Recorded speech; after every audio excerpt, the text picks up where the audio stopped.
ನಮ್ಮ ಸಂಸ್ಕೃತಿಯಲ್ಲಿ ಸ್ನಾನದ ಬಗ್ಗೆ ಅನೇಕ ನಿಯಮಗಳು, ಆಚರಣೆಗಳು ಇವೆ. ವಿಶೇಷವಾಗಿ ಮಹಿಳೆಯರಿಗೆ ಸ್ನಾನದ ತಕ್ಷಣ ಕೆಲವೊಂದು ಕೆಲಸಗಳನ್ನು ಮಾಡಬಾರದು ಎಂದು ಶಾಸ್ತ್ರಗಳು ತಿಳಿಸಿವೆ. ಇವು ಕೇವಲ ಧಾರ್ಮಿಕ ನಿಯಮಗಳೇ ಅಲ್ಲ, ಆರೋಗ್ಯದ ದೃಷ್ಟಿಯಿಂದಲೂ ಬಹಳ ಮಹತ್ವವುಳ್ಳವು. ನಾವು ಪ್ರತಿದಿನ ಸ್ನಾನ ಮಾಡುತ್ತೇವೆ. ಶುದ್ಧತೆ ಕಾಪಾಡುವುದು ನಮ್ಮ ಜೀವನ ಶೈಲಿಯ ಒಂದು ಭಾಗ. ಆದರೆ ಸ್ನಾನದ ತಕ್ಷಣ ಮಹಿಳೆಯರು ಕೆಲವೊಂದು ಸಣ್ಣ ವಿಷಯಗಳನ್ನು ಗಮನಿಸಿದರೆ ದೊಡ್ಡ ತೊಂದರೆಗಳನ್ನು ತಪ್ಪಿಸಿಕೊಳ್ಳಬಹುದು ಶಾಸ್ತ್ರವು ತಿಳಿಸುತ್ತದೆ. ಬನ್ನಿ, ಇಂದಿನ ವಿಡಿಯೋದಲ್ಲಿ ಸ್ನಾನದ ನಂತರ ಮಹಿಳೆಯರು ಯಾವ ಕೆಲಸಗಳನ್ನು ಮಾಡಬಾರದು ಎಂಬುದನ್ನು ತಿಳಿದುಕೊಳ್ಳೋಣ. ಸ್ನಾನ ಮಾಡಿದ ತಕ್ಷಣ ಮಹಿಳೆಯರು ನೇರವಾಗಿ ಅಡುಗೆ ಮನೆಗೆ ಹೋಗಬಾರದು ಎಂಬ ನಿಯಮವನ್ನು ವಾಸ್ತುಶಾಸ್ತ್ರವು ಸ್ಪಷ್ಟವಾಗಿ ಹೇಳುತ್ತದೆ. ಇದರ ಹಿಂದೆ ಅಂಧನಂಬಿಕೆ ಮಾತ್ರವಲ್ಲ, ಆಳವಾದ ತತ್ವವೂ ಇದೆ. ಸ್ನಾನದ ನಂತರ ದೇಹವು ಸಂಪೂರ್ಣ ತಾಜಾ, ಶುದ್ಧವಾಗಿರುತ್ತದೆ. ರೋಮರಂಧ್ರಗಳು ತೆರೆಯುತ್ತವೆ, ದೇಹದಲ್ಲಿ ನೀರಿನ ತೇವಾಂಶ ಹೆಚ್ಚಿರುತ್ತದೆ. ಆ ಸಮಯದಲ್ಲಿ ಶಾಂತವಾಗಿ ಕುಳಿತು ದೇಹವನ್ನು ಒಣಗಿಸಿಕೊಳ್ಳುವುದು, ಮನಸ್ಸಿಗೆ ವಿಶ್ರಾಂತಿ ನೀಡುವುದು ಸಹಜ. ಆದರೆ ತಕ್ಷಣ ಅಡುಗೆ ಮನೆಗೆ ಹೋದರೆ ದೇಹ ಬಿಸಿ, ಹೊಗೆ, ಎಣ್ಣೆಯ ವಾಸನೆಗಳೊಂದಿಗೆ ತೀವ್ರವಾದ ತಾಪಮಾನ ಬದಲಾವಣೆ ಅನುಭವಿಸಬೇಕಾಗುತ್ತದೆ. ಇದರಿಂದ ಶರೀರದ ಶಕ್ತಿ ಕುಂದುತ್ತದೆ. ಕೆಲವೊಮ್ಮೆ ತಲೆ ಸುತ್ತುವುದು, ಶೀತ, ಜ್ವರ, ಚರ್ಮದ ತೊಂದರೆಗಳು ಉಂಟಾಗಬಹುದು. ವಾಸ್ತುಶಾಸ್ತ್ರದಲ್ಲಿ ಅಡುಗೆ ಮನೆ ಅಗ್ನಿ ತತ್ವದ ಸ್ಥಳ ಎಂದು ಪರಿಗಣಿಸಲಾಗಿದೆ. ಸ್ನಾನದ ತಕ್ಷಣ ದೇಹದಲ್ಲಿ ಜಲತತ್ವ ಹೆಚ್ಚಾಗಿರುತ್ತದೆ. ಈ ಎರಡು ತತ್ವಗಳ ಮಧ್ಯೆ ಸಮತೋಲನವನ್ನು ಕಾಯ್ದುಕೊಳ್ಳುವುದು ಶರೀರ, ಮನಸ್ಸು ಮತ್ತು ಮನೆಯ ಶಕ್ತಿ ಸಮತೋಲನಕ್ಕೆ ಅಗತ್ಯವೆಂದು ಶಾಸ್ತ್ರಗಳು ಹೇಳುತ್ತವೆ. ಅದಕ್ಕಾಗಿ ಸ್ನಾನದ ನಂತರ ತಕ್ಷಣ ಅಡುಗೆ ಮನೆಗೆ ಹೋಗಬೇಡಿ. ಬದಲಿಗೆ ಸ್ವಲ್ಪ ಹೊತ್ತು ಹೊರ ಆಂಗಣದಲ್ಲಿ ಕುಳಿತುಕೊಳ್ಳಿ. ದೇವರ ಸ್ಮರಣೆ ಮಾಡಿ, ದೇಹ ಮನಸ್ಸನ್ನು ಸ್ಥಿರಗೊಳಿಸಿ ನಂತರವೇ ಅಡುಗೆ ಮನೆಗೆ ಪ್ರವೇಶಿಸಬೇಕು ಎಂದು ಹೇಳಲಾಗಿದೆ. ಹಳೆಯ ಕಾಲದಲ್ಲಿ ಅಡುಗೆ ಮನೆಗಳು ಮಣ್ಣಿನ ಒಲೆ ಮತ್ತು ಬೆಂಕಿಯಿಂದ ತುಂಬಿ ಹೊಗೆಯಾಗುತ್ತಿದ್ದವು. ನೆನೆದ ದೇಹಕ್ಕೆ ಹೊಗೆ ತಟ್ಟಿದರೆ ಆರೋಗ್ಯದ ತೊಂದರೆಗಳು ಬರಬಹುದು ಎಂಬ ಕಾರಣದಿಂದಲೂ ಹಿರಿಯರು ಈ ನಿಯಮವನ್ನು ಕಟ್ಟುನಿಟ್ಟಾಗಿ ಪಾಲಿಸಿದರು. ಜೊತೆಗೆ ಸ್ನಾನದ ನಂತರ ದೇವರ ಸ್ಮರಣೆ ಮಾಡುವುದರಿಂದ ಮನಸ್ಸು ಶಾಂತವಾಗುತ್ತದೆ, ಮನೆಯಲ್ಲಿ ಶುಭಶಕ್ತಿ ಹೆಚ್ಚುತ್ತದೆ ಎಂಬ ನಂಬಿಕೆಯೂ ಇತ್ತು. ಹೀಗಾಗಿ ಸ್ನಾನದ ತಕ್ಷಣ ಮಹಿಳೆಯರು ಸ್ವಲ್ಪ ಸಮಯ ವಿಶ್ರಾಂತಿ ತೆಗೆದುಕೊಂಡು ಮನಸ್ಸನ್ನು ಸಮತೋಲನದಲ್ಲಿಟ್ಟುಕೊಂಡು ಶುದ್ಧ ಬಟ್ಟೆ ಧರಿಸಿ ದೇವರನ್ನು ಸ್ಮರಿಸಿ ನಂತರ ಮಾತ್ರ ಅಡುಗೆ ಮನೆಗೆ ಹೋಗುವುದು. ಇದು ದೇಹಕ್ಕೂ ಮನಸ್ಸಿಗೂ ಮನೆಯ ವಾತಾವರಣಕ್ಕೂ ಒಳ್ಳೆಯದು ಎಂದು ವಾಸ್ತುಶಾಸ್ತ್ರವು ಸಾರುತ್ತದೆ.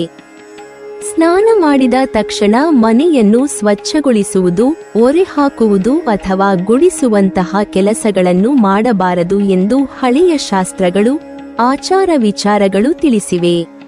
ಇದರ ಹಿಂದೆ ಆಳವಾದ ತತ್ವವಿದೆ. ಸ್ನಾನವೆಂದರೆ ದೇಹವನ್ನು ಮಾತ್ರ ಶುದ್ಧಗೊಳಿಸುವುದಲ್ಲ, ಮನಸ್ಸನ್ನು ಶುದ್ಧಗೊಳಿಸುವ ಕ್ರಿಯೆ. ಸ್ನಾನದ ನಂತರ ದೇಹ ಮನಸ್ಸು ಇಬ್ಬರೂ ಶಾಂತವಾಗಿದ್ದು ಶುದ್ಧ ಶಕ್ತಿಯಿಂದ ತುಂಬಿರುತ್ತವೆ. ಆ ಸಮಯದಲ್ಲಿ ಮನಸ್ಸನ್ನು ಕಲುಷಿತಗೊಳಿಸುವ, ಶ್ರಮದಾಯಕ ಅಥವಾ ಅಶುದ್ಧತೆಗೆ ಸಂಬಂಧಿಸಿದ ಕೆಲಸಗಳಲ್ಲಿ ತೊಡಗಿದರೆ ಸ್ನಾನದ ಪವಿತ್ರತೆ ಕುಂದುತ್ತದೆ ಎಂದು ಶಾಸ್ತ್ರಗಳು ಹೇಳುತ್ತವೆ. ಅದಕ್ಕಾಗಿಯೇ ಮನೆಯನ್ನು ಸ್ವಚ್ಛಗೊಳಿಸುವುದು, ಗುಡಿಸುವುದು, ಜಾಡಿ ಕಸ ತೂರಿಸುವಂತಹ ಕೆಲಸಗಳನ್ನು ಸ್ನಾನಕ್ಕಿಂತ ಮುಂಚೆ ಮಾಡುವುದು ಉತ್ತಮ. ಅವು ದೇಹಕ್ಕೆ ಶ್ರಮ ತರಬಹುದಾದ ಕೆಲಸಗಳು. ಸ್ನಾನವೆಂದರೆ ಆ ಶ್ರಮವನ್ನು ತೊಳೆದು ಹಾಕುವ ಕ್ರಿಯೆ.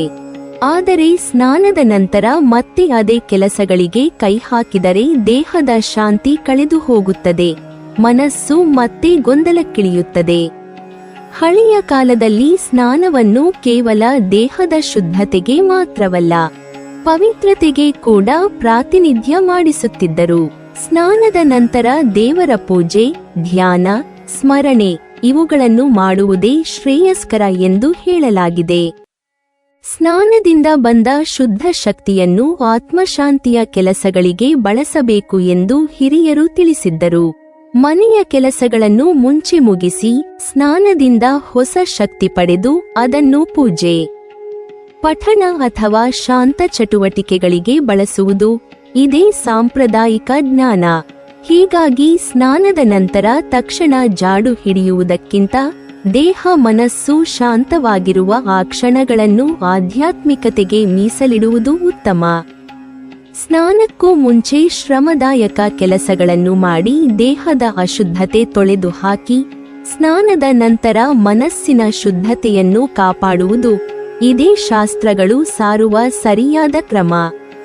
ಹಳೆಯ ಆಚಾರ ವಿಚಾರಗಳ ಪ್ರಕಾರ ಮಹಿಳೆಯರು ಸ್ನಾನ ಮಾಡಿದ ತಕ್ಷಣ ಕನ್ನಡಿಯ ಮುಂದೆ ನಿಂತುಕೊಳ್ಳುವುದು ಸರಿಯಲ್ಲ ಎಂದು ಹೇಳಲಾಗಿದೆ. ಇದರ ಹಿಂದೆ ಅರ್ಥವಿಲ್ಲ ಎಂದು ಮಾತ್ರವಲ್ಲ, ಮನೋವಿಜ್ಞಾನಕ್ಕೂ ಸಂಬಂಧಿಸಿದ ಕಾರಣವಿದೆ. ಸ್ನಾನದ ನಂತರ ದೇಹವು ಮನಸ್ಸು ತಾಜಾಗಿರುತ್ತವೆ. ಮನಸ್ಸು ಸ್ವಲ್ಪ ಹೆಚ್ಚು ಸಂವೇದನಾಶೀಲವಾಗಿರುತ್ತದೆ. ಆ ಕ್ಷಣದಲ್ಲಿ ಕನ್ನಡಿಯ ಮುಂದೆ ನಿಂತು ಮುಖ, ರೂಪ, ಸೌಂದರ್ಯ ಅಥವಾ ದೋಷಗಳನ್ನು ಪರಿಶೀಲಿಸಲು ಪ್ರಯತ್ನಿಸಿದರೆ ಅನಗತ್ಯ ಚಿಂತನೆಗಳು ಮತ್ತು ಹೋಲಿಕೆಗಳು ಮನಸ್ಸಿನಲ್ಲಿ ಹೆಚ್ಚಾಗಬಹುದು. ಈ ಸಮಯದಲ್ಲಿ ವ್ಯಕ್ತಿಯ ಆಂತರಿಕ ಶಾಂತಿ ಹೆಚ್ಚು.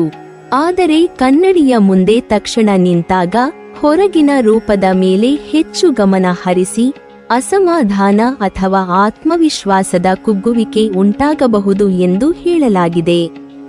ಹೀಗಾಗಿ ಮನಸ್ಸಿನ ನೆಮ್ಮದಿ ಕಳೆದು ಹೋಗುವ ಸಾಧ್ಯತೆ ಹೆಚ್ಚಾಗುತ್ತದೆ. ಸ್ನಾನದ ನಂತರ ದೇಹ ಮನಸ್ಸು ಶುದ್ಧವಾಗಿರುವ ಆ ಕ್ಷಣಗಳನ್ನು ಧ್ಯಾನ, ಪೂಜೆ, ಶಾಂತ ಚಟುವಟಿಕೆಗಳಿಗೆ ಮೀಸಲಿಡಬೇಕು ಎಂಬುದೇ ಹಳೆಯ ಸಂಪ್ರದಾಯದ ಸಂದೇಶ. ಕನ್ನಡಿಯ ಮುಂದೆ ನಿಂತು ಸ್ವರೂಪವನ್ನು ತಕ್ಷಣ ವಿಶ್ಲೇಷಿಸುವುದರಿಂದ ಮನಸ್ಸು ತೊಡಕಾಗುತ್ತದೆ, ಅಶಾಂತಿ ಹೆಚ್ಚಾಗುತ್ತದೆ ಎಂಬ ನಂಬಿಕೆಯೂ ಇದೆ. ಅದರ ಕಾರಣಕ್ಕೆ ಸ್ನಾನ ಮಾಡಿದ ತಕ್ಷಣ ಕನ್ನಡಿ ಮುಂದೆ ನಿಲ್ಲದೆ ಸ್ವಲ್ಪ ಸಮಯ ತಾಳ್ಮೆಯಿಂದ ಕಳೆಯುವುದು ಉತ್ತಮ. ಮೊದಲು ಮನಸ್ಸಿಗೆ ಶಾಂತಿ ನೀಡುವ ಕೆಲಸಗಳನ್ನು ಮಾಡಿ, ನಂತರ ಅಗತ್ಯವಿದ್ದಾಗ ಮಾತ್ರ ಕನ್ನಡಿಯನ್ನು ಬಳಸುವುದು ಶ್ರೇಯಸ್ಕರ. ಹಳೆಯ ಶಾಸ್ತ್ರಗಳು ಮತ್ತು ಆಚಾರಗಳಲ್ಲಿ ಸ್ನಾನ ಮಾಡಿದ ತಕ್ಷಣ ಮಾಂಸ, ಮೀನು ಅಥವಾ ಯಾವುದೇ ಮಾಂಸಾಹಾರ ಸೇವಿಸಬಾರದು ಎಂದು ಸ್ಪಷ್ಟವಾಗಿ ಹೇಳಲಾಗಿದೆ. ಇದರ ಹಿಂದೆ ಕೇವಲ ನಂಬಿಕೆಯಷ್ಟೇ ಅಲ್ಲ, ದೇಹಶಾಸ್ತ್ರದ ದೃಷ್ಟಿಯಿಂದಲೂ ಕಾರಣವಿದೆ. ಸ್ನಾನದ ಸಮಯದಲ್ಲಿ ದೇಹದ ಉಷ್ಣಾಂಶ ಕಡಿಮೆಯಾಗುತ್ತದೆ, ರಕ್ತ ಸಂಚಾರ ಸ್ವಲ್ಪ ನಿಧಾನಗೊಳ್ಳುತ್ತದೆ ಮತ್ತು ಜೀರ್ಣಾಂಗವು ಸ್ವಲ್ಪ ಶಾಂತ ಸ್ಥಿತಿಯಲ್ಲಿ ಇರುತ್ತದೆ. ಈ ಸಮಯದಲ್ಲಿ ತಕ್ಷಣ ಭಾರವಾದ ಅಥವಾ ಎಣ್ಣೆಯುಳ್ಳ ಮಾಂಸಾಹಾರವನ್ನು ಸೇವಿಸಿದರೆ ದೇಹಕ್ಕೆ ತಕ್ಷಣ ಜೀರ್ಣಿಸಲು ಕಷ್ಟವಾಗುತ್ತದೆ. ಇದರಿಂದ ಹೊಟ್ಟೆಯ ಅಸ್ವಸ್ಥತೆ, ಜೀರ್ಣಕ್ರಿಯೆಯ ಸಮಸ್ಯೆ, ಕೆಲವೊಮ್ಮೆ ಉಲ್ಟಿ, ಜಡಿಮುರಿ ಅಥವಾ ದೇಹದಲ್ಲಿ ಜಡತ್ವ ಉಂಟಾಗಬಹುದು. ಜೊತೆಗೆ ಸ್ನಾನದ ನಂತರ ದೇಹದ ರೋಮರಂಧ್ರಗಳು ತೆರೆಯಲ್ಪಟ್ಟಿರುತ್ತವೆ, ರಕ್ತನಾಳಗಳಲ್ಲಿ ಉಷ್ಣಾಂಶ ಬದಲಾವಣೆ ನಡೆಯುತ್ತಿರುತ್ತದೆ. ಇಂತಹ ಸಮಯದಲ್ಲಿ ಭಾರವಾದ ಆಹಾರ ಸೇವಿಸಿದರೆ ಶರೀರದ ಶಕ್ತಿ ಸಮತೋಲನಕ್ಕೆ ತೊಂದರೆ ಉಂಟಾಗುತ್ತದೆ ಎಂದು ಶಾಸ್ತ್ರಗಳು ಹೇಳುತ್ತವೆ. ಆದ್ದರಿಂದಲೇ ಹಳೆಯವರು ಸ್ನಾನದ ತಕ್ಷಣ ತಾಜಾ ಹಣ್ಣು, ಹಾಲು, ನೀರು ಅಥವಾ ಹಗುರವಾದ ಸಾತ್ವಿಕ ಆಹಾರವನ್ನು ಮಾತ್ರ ಸೇವಿಸಿ ಮಾಂಸಾಹಾರವನ್ನು ನಂತರದ ಸಮಯಕ್ಕೆ ಮುಂದೂಡಬೇಕು ಎಂದು ಸೂಚಿಸಿದ್ದರು. ಸ್ನಾನದ ಬಳಿಕ ಮೊದಲು ದೇಹ ಮತ್ತು ಮನಸ್ಸನ್ನು ವಿಶ್ರಾಂತಿಗೊಳಿಸಿ ಶುದ್ಧ ಸ್ಥಿತಿಯನ್ನು ಕಾಪಾಡಿ, ನಂತರ ಮಾತ್ರ ಭಾರವಾದ ಆಹಾರಗಳನ್ನು ತೆಗೆದುಕೊಳ್ಳುವುದು ಶ್ರೇಯಸ್ಕರ ಎಂದು ಪಾಠ ಮಾಡಿದ್ದಾರೆ. ಹೀಗಾಗಿ ಸ್ನಾನದ ತಕ್ಷಣ ಮಾಂಸಾಹಾರ ಸೇವನೆ ಮಾಡಬೇಡಿ ಎಂಬುದು ಕೇವಲ ಧಾರ್ಮಿಕ ನಿಯಮವಲ್ಲ, ದೇಹದ ಆರೋಗ್ಯ ಮತ್ತು ಶಾಂತಿಗಾಗಿ ನೀಡಿರುವ ಸರಿಯಾದ ಸಲಹೆ. ಹಳೆಯ ಶಾಸ್ತ್ರಗಳು ಮತ್ತು ಆಚಾರಗಳಲ್ಲಿ ಸ್ನಾನ ಮಾಡಿದ ತಕ್ಷಣ ಉತ್ತರ ದಿಕ್ಕಿಗೆ ತಲೆ ಹಾಕಿ ಮಲಗಬಾರದು ಎಂದು ಹೇಳಲಾಗಿದೆ. ಇದನ್ನು ನೆನಪಿಟ್ಟುಕೊಳ್ಳುವುದು ಮುಖ್ಯ. ಸ್ನಾನದಿಂದ ದೇಹ ಶುದ್ಧವಾಗುತ್ತದೆ, ರಕ್ತ ಸಂಚಾರದಲ್ಲಿ ಸ್ವಲ್ಪ ಬದಲಾವಣೆ ಉಂಟಾಗುತ್ತದೆ, ಮನಸ್ಸು ಶಾಂತ ಸ್ಥಿತಿಯಲ್ಲಿರುತ್ತದೆ. ಆದರೆ ಈ ಸಮಯದಲ್ಲಿ ನೇರವಾಗಿ ಮಲಗುವುದು, ವಿಶೇಷವಾಗಿ ಉತ್ತರ ದಿಕ್ಕಿಗೆ ತಲೆ ಹಾಕಿ ಮಲಗುವುದು ದೇಹದ ಶಕ್ತಿ ಸಮತೋಲನವನ್ನು ವ್ಯತ್ಯಯಗೊಳಿಸುತ್ತದೆ ಎಂದು ನಂಬಲಾಗಿದೆ. ಭೂಮಿಯ ಚುಂಬಕ ಶಕ್ತಿಯ ಪ್ರಭಾವದಿಂದ ಉತ್ತರ ದಿಕ್ಕಿಗೆ ತಲೆ ಹಾಕಿ ಮಲಗಿದರೆ ದೇಹದಲ್ಲಿ ರಕ್ತ ಸಂಚಾರಕ್ಕೆ ಅಡ್ಡಿ ಉಂಟಾಗುತ್ತದೆ. ಕೆಲವರಿಗೆ ತಲೆನೋವು, ಅಶಾಂತಿ ಅಥವಾ ನಿದ್ರಾಭಂಗ ಉಂಟಾಗಬಹುದು ಎಂಬ ವಿವರವೂ ಇದೆ. ಸ್ನಾನದ ನಂತರ ದೇಹ ಮತ್ತು ಮನಸ್ಸು ಸ್ವಚ್ಛ ಸ್ಥಿತಿಯಲ್ಲಿರುವುದರಿಂದ ಈ ಸಮಯದಲ್ಲಿ ತಪ್ಪಾದ ದಿಕ್ಕಿನಲ್ಲಿ ಮಲಗುವುದರಿಂದ ತೊಂದರೆಗಳು ಹೆಚ್ಚಾಗುತ್ತವೆ ಎಂದು ಶಾಸ್ತ್ರಗಳು ಎಚ್ಚರಿಸಿವೆ. ಹೀಗಾಗಿ ಸ್ನಾನದ ನಂತರ ತಕ್ಷಣ ವಿಶ್ರಾಂತಿ ಬೇಕಿದ್ದರೆ ಬೇರೆ ದಿಕ್ಕಿನಲ್ಲಿ ಮಲಗುವುದು ಉತ್ತಮ. ವಿಶೇಷವಾಗಿ ಉತ್ತರ ದಿಕ್ಕನ್ನು ತಪ್ಪಿಸಿ ಶರೀರಕ್ಕೆ ಆರಾಮ ಕೊಡುವಂತೆ ಪೂರ್ವ, ಪಶ್ಚಿಮ ಅಥವಾ ದಕ್ಷಿಣ ದಿಕ್ಕಿನಲ್ಲಿ ತಲೆ ಹಾಕಿ ಮಲಗುವುದನ್ನು ಶ್ರೇಯಸ್ಕರವೆಂದು ಹಳೆಯವರು ಹೇಳಿದ್ದಾರೆ. ಹಳೆಯ ಆಚಾರ ವಿಚಾರಗಳು ಮತ್ತು ಜೀವನ ಶೈಲಿಯ ಸಲಹೆಗಳ ಪ್ರಕಾರ ಸ್ನಾನದ ನಂತರ ಜಗಳವಾಡುವುದು, ಕೋಪಗೊಳ್ಳುವುದು ಅಥವಾ ಯಾವುದೇ ನಕಾರಾತ್ಮಕ ಚಟುವಟಿಕೆಗಳಲ್ಲಿ ತೊಡಗಬಾರದು ಎಂದು ಹೇಳಲಾಗಿದೆ. ಸ್ನಾನವೆಂದರೆ ಕೇವಲ ದೇಹ ಶುದ್ಧಗೊಳಿಸುವ ಕ್ರಿಯೆಯಲ್ಲ, ಅದು ಮನಸ್ಸನ್ನು ಶಾಂತಗೊಳಿಸುವ ಮತ್ತು ಹೊಸ ತಾಜಾತನವನ್ನು ನೀಡುವ ಸಮಯ. ಸ್ನಾನದ ನಂತರ ದೇಹ ಮನಸ್ಸು ಸ್ವಚ್ಛ ಸ್ಥಿತಿಯಲ್ಲಿರುತ್ತದೆ, ಶಕ್ತಿಯ ಹರಿವು ಸಮತೋಲನದಲ್ಲಿರುತ್ತದೆ. ಈ ಸಮಯದಲ್ಲಿ ಕೋಪ, ಜಗಳ ಅಥವಾ ಉದ್ವಿಗ್ನತೆ ಉಂಟಾದರೆ ಆ ಸಮತೋಲನ ಕೆಡುತ್ತದೆ. ಮನಸ್ಸಿನ ಶಾಂತಿ ಕಳೆದು ದೇಹದ ರಕ್ತದೊತ್ತಡ ಏರಿಕೆ, ಹೃದಯದ ಬಡಿತ ವೇಗ, ಒತ್ತಡ, ಹಾರ್ಮೋನ್ಗಳ ಹೆಚ್ಚಳ ಇತ್ಯಾದಿ ಸಮಸ್ಯೆಗಳು ಕಾಣಿಸಬಹುದು. ಶುದ್ಧ ಸ್ಥಿತಿಯಲ್ಲಿ ನಕಾರಾತ್ಮಕ ಭಾವನೆಗಳಿಗೆ ಅವಕಾಶ ಕೊಟ್ಟರೆ ಅದು ಆರೋಗ್ಯದ ಮೇಲೂ ಮನಸ್ಸಿನ ನೆಮ್ಮದಿಯ ಮೇಲೂ ಕೆಟ್ಟ ಪರಿಣಾಮ ಬೀರುತ್ತದೆ.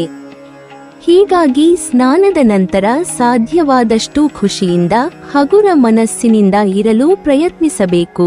ಆ ಕ್ಷಣಗಳನ್ನು ಧ್ಯಾನ, ಪೂಜೆ, ಶುಭ ಚಿಂತನೆ ಅಥವಾ ಶಾಂತ ಚಟುವಟಿಕೆಗಳಿಗೆ ಮೀಸಲಿಡುವುದು ಒಳಿತು.